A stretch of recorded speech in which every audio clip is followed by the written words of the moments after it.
આગામી 3 મિનિટ માટે સ્ક્રોલ કરવાનું બંધ કરો, કારણ કે આજે હું તમને એવી સ્ટ્રેટેજી બતાવવા જઈ રહ્યો છું જે તમને વધુ કલાકો ભણ્યા વગર પણ તમારો જનરલ અવેરનેસનો સ્કોર વધારી શકે છે.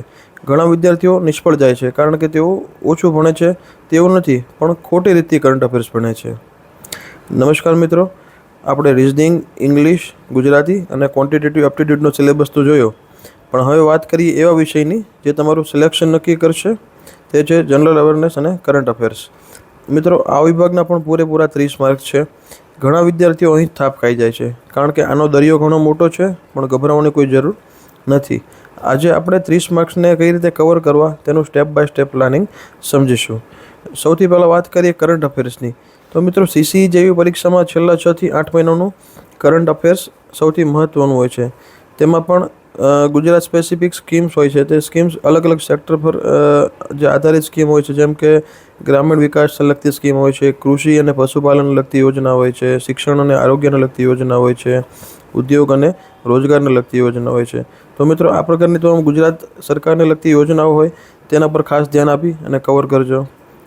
મિત્રો, નેશનલ અને સ્પોર્ટ્સ ઇવેન્ટ્સ, સ્પોર્ટ્સના એવોર્ડ્સ, નવી નિમણૂકો, અપોઇન્ટમેન્ટ્સ અને ખાસ કરીને ભારતનું અર્થતંત્ર, આમાંથી સીધા પ્રશ્નો આવશે. મિત્રો, કરંટ અફેર્સ રોજ કરવાને બદલે વીકલી રિવિઝન કરશો તો તમને વધુ યાદ રહેશે. હવે મિત્રો, વાત કરીએ સ્ટેટિક જનરલ અવેરનેસની. તો આમાં ભારતનું બંધારણ છે, પંચાયતી રાજ છે, ગુજરાતનો ઇતિહાસ અને સાહિત્યમાં મુખ્ય છે. ગુજરાતનો સાંસ્કૃતિક વારસો અને મેળાઓ, આમાં ક્યારે મિત્રો તમારા માર્ક્સ કપાઈ જવા ન જોઈએ. વિજ્ઞાન અને ટેકનોલોજીમાં બેઝિક વિજ્ઞાન અને સ્પેસ ટેકનોલોજી, ઇસરોના વિવિધ મિશન, તેના પર ભાર આપજો. યાદ રાખજો, તમારે પીએચડી આમાં નથી કરવાની, માત્ર બેઝિક અવેરનેસ રાખવાની છે જે ધોરણ 10ના લેવલની હોય.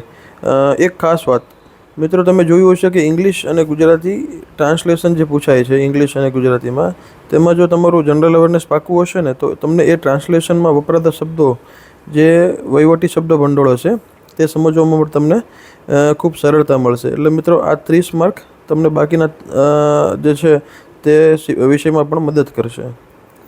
મિત્રો, ઘણા બધા વિદ્યાર્થીઓ જે છે એ 3 મોટી ભૂલ કરતા હોય છે. બહુ બધા સોર્સ વાંચે છે, સમાચારને સ્ટોરીની જેવી રીતે યાદ કરે છે અને રિવિઝન સિસ્ટમ વગર ભણે છે, અને 1 મહિના પછી બધું ભૂલી જાય છે.